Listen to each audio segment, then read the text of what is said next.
ప్రియమైన సహోదరీ సహోదరులకు ప్రభువు పేరిట వందనాలు. మీకు మీ కుటుంబానికి యేసుక్రీస్తు యొద్ద నుండి దీవెనలు ఆశీర్వాదములు మెండుగా కలుగునుగాక. ఈరోజు యేసుక్రీస్తు యొద్ద నుండి మీకు బంగారు మాట, దేవుని వాగ్దానము. తెస్సలోనీయులకు రాసిన మొదటి పత్రిక 4వ అధ్యాయము 7వ వచనము. పరిశుద్ధులగుటకే దేవుడు మనలను పిలిచెను గాని అపవిత్రులుగా ఉండుటకు పిలువలేదు. For God hath not called us unto uncleanness but unto holiness. దేవునికి మహిమ కలుగునుగాక. దేవుడు నిన్ను పరిశుద్ధులనుగా చేస్తాడు. దేవుడు మిమ్మును అతి పరిశుద్ధపరుస్తాడు. ఆయన రక్తముతో కడుగుతాడు.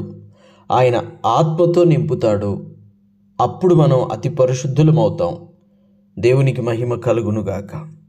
ప్రతి ఒక్కరికి ఒక ఆలోచన వస్తూ ఉంటుంది. ప్రభువుకి నా పట్ల ఉన్న చిత్తం ఏమిటి? ప్రభువుకి నా పట్ల ఉన్న ఉద్దేశం ఏమిటి? ప్రభువుకి నా పట్ల ఉన్న ఆలోచన ఏమిటి అని ప్రతి ఒక్కరూ ఆలోచన చేస్తూ ఉంటారు. ప్రతి ఒక్కరి పట్ల ప్రభువు కలిగి ఉన్న ఉద్దేశం ఏమిటంటే పరిశుద్ధులు అవ్వాలి. పరిశుద్ధులు అవ్వాలి. పరిశుద్ధులు అవ్వడానికే ప్రభు మనల్ని పిలిచాడు. అంతేగాని అపవిత్రులుగా ఉండుటకు ప్రభు మనల్ని పిలవలేదు. జ్ఞాపకం పెట్టుకోండి. ప్రభు నిన్ను పిలిచాడా? ఎందుకు పిలిచాడు? సేవకు పిలిచాడా? పాటలు పాడడానికి పిలిచాడా? బైబిల్ చదవడానికి పిలిచాడా? సేవకులకు సహకారిగా ఉండడానికి పిలిచాడా? పరిచర్యలో ఏదో ఒక పని అప్పగించి నిన్ను దేవుడు పిలిచాడా? ఎందుకు పిలిచాడు? వాయిద్యాలు వాయించడానికి పిలిచాడా? నిన్ను ఎందుకొరకు ప్రభు పిలుచుకున్నా సరే, విశ్వాసిగా ఉండటానికా, లేకపోతే పరిచర్యల కొరకు సహకరించడానికా, సాక్షిగా ఉండటానికా, దేవుని బిడ్డగా, దేవుని కుమారునిగా ఉండటానికా? ఎందుకు పిలిచినా సరే మొదటిగా ఆయన పిలుపును బట్టి ఆయనకు వేలాది కోట్లాది స్తుతులు స్తోత్రాలు చెల్లించుచున్నాను. ఆ తర్వాత మీకు మాట చెప్పేది ఏమిటంటే, ఆయన నిన్ను ఎందుకు పిలిచినా నీవు మొట్టమొదటిగా పరిశుద్ధునివి, పరిశుద్ధురాలువి అవ్వాలి. ఆ తర్వాత ఆయన నిన్ను ఎందుకు పిలిచాడో ఆ పిలుపుకి తగినట్లుగా ఆ విధానంలో నీవు వాడబడవచ్చు, ముందుకు సాగవచ్చు. కానీ ముందు పరిశుద్ధపరచబడాలి. హృదయము, తలంపులు, జీవితము, నడవడిక, ప్రతిదీ పరిశుద్ధపరచబడాలి. ఎందుకంటే ఆయన పరిశుద్ధుడు. ఆయన బిడ్డగా నిన్ను ఉండటానికి పిలిస్తే నువ్వెవరువు? దేవుని బిడ్డవు. దేవుని బిడ్డవైన నీలో ఒకవేళ లోకము అపవిత్రత చూస్తే దేవునికే అది అపవిత్రంగా ఉంటుంది. పరిశుద్ధుడైన నీలో అపవిత్రత కనబడితే, పరిశుద్ధంగా ఉండాల్సిన నీలో అపవిత్రత కనబడితే అది ప్రభుకే అపవిత్రంగా ఉంటుంది. ప్రార్థన కూడా ఉండే కదా, పరలోకమందున్న మా తండ్రి, నీ నామము పరిశుద్ధపరచబడును గాక, నీ రాజ్యము వచ్చును గాక, పరలోకమందు నీ చిత్తము నెరవేరుచున్నట్లు భూమి యందును నెరవేరును గాక అని. ఆయన అక్కడ ఎలాగుంటాడు? పరిశుద్ధుడు, పరిశుద్ధుడు, పరిశుద్ధుడు, పరిశుద్ధుడు అని నిత్యము పొగడబడుతూ ఉంటాడు. ఆయన చిత్తం అలాగున నెరవేరుతుంది. పరలోకమందున్న మా తండ్రి, నీ నామము పరిశుద్ధపరచబడును గాక అంటే ఆయన ఆల్రెడీ పరిశుద్ధుడు. అక్కడ పరిశుద్ధుడు, పరిశుద్ధుడని పొగడబడుతూ ఉన్నాడు.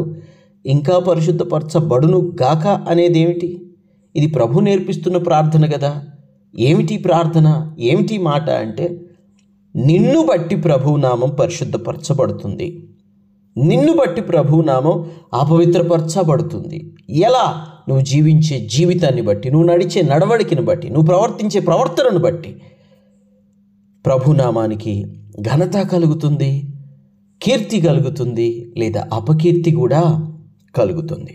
కాబట్టి దేవుని బిడ్డ, నీవు ఘనత పొందాలి, ప్రభువు ఘనత పొందాలి. అది దేవుని చిత్తం. కాబట్టి నీవు ఘనత పొందునట్లుగా, ప్రభువు ఘనత పొందునట్లుగా ఉండాలంటే పరిశుద్ధులమై ఉండాలి. మనం నడుస్తున్నప్పుడు మన కళ్ళకు ఎన్నో కనబడుతుంటాయి. ప్రతిదీ అపవిత్రంగా ఆలోచించవద్దు. ఫోన్ చూస్తుంటే ఎన్నో కనపడుతుంటాయి, అపవిత్రంగా చూడవద్దు. టీవీ చూస్తుంటే ఎన్నో కనపడుతుంటాయి, అపవిత్రంగా చూడవద్దు. ఎక్కడికి వెళ్ళినా సరే మనల్ని అపవిత్రపరచడానికి అపవాది అయిన సాతాను ఉంటూనే ఉంటాడు, శోధిస్తూనే ఉంటాడు. కానీ మనము పరిశుద్ధంగానే ఉండాలి, కానీ అపరిశుద్ధపరచబడకూడదు. ఎప్పుడు ప్రార్థనలో ఉండాలి. దేవునికి స్తోత్రము కలుగునుగాక. ఎప్పుడు ప్రార్థనలో ఉంటే మనము శోధనలో ప్రవేశించకుండా ఉండటానికి ఒక అవకాశం దొరుకుతుంది మనకు. మీరు శోధనలో ప్రవేశించకుండానట్లు మెలకువగా ఉండి ప్రార్థన చెయ్యండి అన్నాడు దేవుడు. మనం ప్రార్థన చేస్తే, మెలకువగా ఉండి ప్రార్థన చేస్తే మనం శోధనలో ప్రవేశించకుండా ఉంటాము.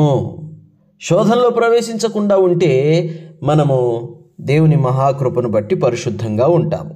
దేవునికి స్తోత్రము కలుగునుగాక.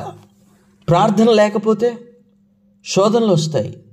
ఈరోజు చాలామంది శోధించబడటానికి, అపవిత్రులు అవ్వటానికి గల కారణం ఏమిటంటే తగినంత ప్రార్థన లేదు, తగినంత విశ్వాసము లేదు, తగినంత క్రీస్తు ప్రేమ లేదు.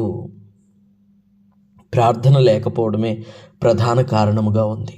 దేవుని బిడ్డ, ప్రార్థన లేకుండా పరిశుద్ధంగా ఉండాలంటే అది ఎవరికీ సాధ్యం కాదు. అందుకని అధికంగా ప్రార్థన, అధికముగా వాక్యాన్ని ధ్యానిస్తూ ఉండగలిగితే తప్పకుండా నీవు మంచి స్థితిలో పరిశుద్ధునిగా నిలబడతావు. దేవునికి మహిమ కలుగునుగాక. ఇంత చెబుతుంటే కొందరికి అర్థమవుతుంది, ఇంకొందరికైతే పరిశుద్ధులంటే ఎవరు, ఎలా ఉండాలి అని ఆలోచన వస్తూ ఉంది కదా. పరిశుద్ధులంటే ఎవరినో కాదు మనము ఇన్స్పిరేషన్గా తీసుకోవాల్సింది. ఏ సేవకుడు కాదు, ఏ సేవకురాలు కాదు, ఏ దేవదూత కాదు, ఏ రాజు కాదు, ఏ అధికారి కాదు. ఈ మాటలు చెబుతున్న నేను కూడా మీకు ఒక మాదిరికరము కానే కాదు. మనకి మాదిరి ఎవరంటే ప్రభువైన యేసుక్రీస్తే ఒక మాదిరి. ఆయనకు మించిన మాదిరి ఈ లోకంలో ఎవరూ లేరు. నేనే మార్గము, నేనే సత్యము, నేనే జీవము. నేనే మార్గము, నేనే సత్యము, నేనే జీవము అని ప్రభువు చెప్పాడు. ఆయన చెప్పాడంటే చేస్తాడు. దేవుడికి మహిమ కలుగునుగాక. ఆయన మార్గం అంత గొప్పది. అందుకని ఆయనే మనకు ఒక మాదిరి. యాకోబు బావి కాడ ఒక స్త్రీ ఆయనతో మాట్లాడుతున్నప్పుడు, ఆ స్త్రీతో ఆయన మాట్లాడుతున్నప్పుడు ఆమెను ఏమని పిలుస్తాడు ఆయన? అక్కడ ఎవరు లేరు, ప్రభు ఉన్నాడు, ఆమె ఉంది. శిష్యులు ఊర్లోకి వెళ్ళారు ఆహారమో ఏదో తీసుకురావడానికి. ప్రభు ఉన్నాడు, ఆమె ఉంది అక్కడ.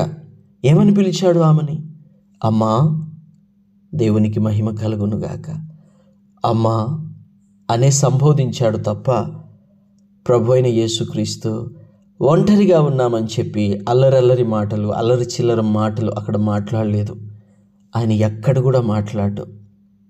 ఒక రియల్ హీరో ప్రభు అయిన యేసుక్రీస్తు అమ్మా అని పిలిచాడు. దేవునికి మహిమ కలుగునుగాక.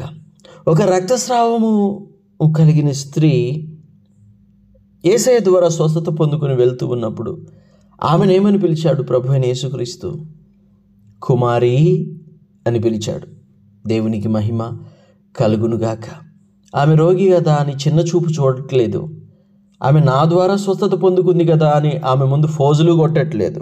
కుమారి, నీవు విశ్వసించిన ప్రకారమే నీకు అవునుగాక, నీ విశ్వాసమే నిన్ను స్వస్థపరిచింది అని మాట్లాడాడు. దేవునికి స్తోత్రము కలుగునుగాక. మరొక చోట వ్యభిచారంలో పట్టబడిన స్త్రీ, అక్కడ కూడా ఎవ్వరూ లేరు. ఆ వ్యభిచారంలో పట్టబడిన స్త్రీ ఉంది, యేసయ్య ఉన్నాడు.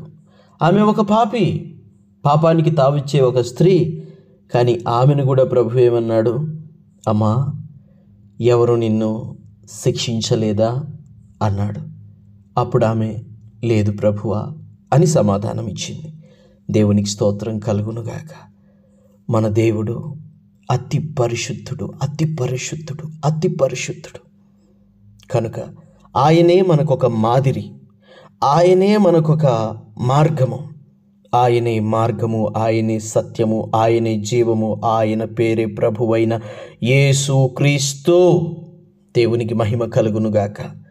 కాబట్టి ఆయనలాగా మనం జీవిద్దాం. మనల్ని దేవుడు పిలిచింది అందుకే. అలా ఉండాలని ప్రార్థన చేద్దాం. ప్రార్థన. తండ్రి, మీకు వందనాలు, దేవా స్తోత్రాలు. ప్రభువా, మేము పరిశుద్ధుల మగుటకి మమ్మల్ని పిలిచినందుకు మీకు వందనాలు ప్రభువా. అవును తండ్రి, మేము ఎంత పాపులమయ్యా, మేమెంత పాపులము అయ్యా. పుట్టుకతోనే మేము పాపులము తండ్రి. అయ్యా, పెరుగుతూ ఉండంగా పాపులము, పెరిగినాక పాపులమే. కానీ నీవైతే పరిశుద్ధ పిలుపు పిలిచి మమ్మల్ని పరిశుద్ధపరిచినందుకు నీకు వందనాలు తండ్రి. మమ్మల్ని పవిత్రపరిచినందుకు నీకు స్తోత్రాలు ప్రభువా. నీ రాకడ వరకు తండ్రి నీ పరిశుద్ధతను మేము కాపాడుకుంటూ పరిశుద్ధులుగా ఉండే గొప్ప భాగ్యాన్ని మాకు ఇవ్వండి. ఆ పరిశుద్ధ రాజ్యాన్ని, ఆ పరిశుద్ధ పట్టణాన్ని మా కనులారా చూచుటకు మాకు మంచి పరిశుద్ధతనివ్వమని యేసుక్రీస్తు శ్రేష్టమైన నామంలో ప్రార్థించుచున్నాము తండ్రి. Amen, amen, amen.